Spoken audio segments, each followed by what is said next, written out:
Ating ginataong pechay na may fried sardines.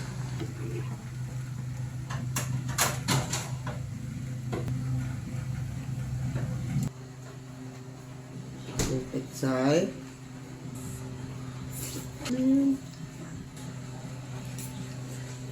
Kaya mga kailiw, magluluto tayo ng pechay galing sa aking kaibigan. Pinadala ay pagkakadami. Gigisa tayo ng pechay. Yan.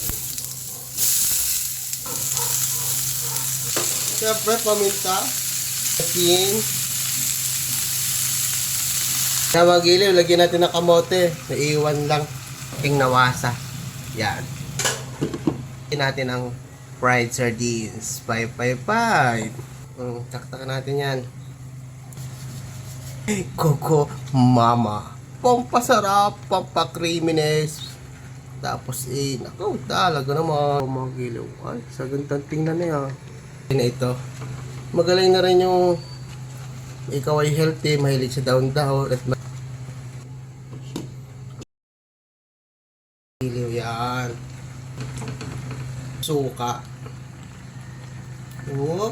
Sa wahiya para pampatagal din ng buhay.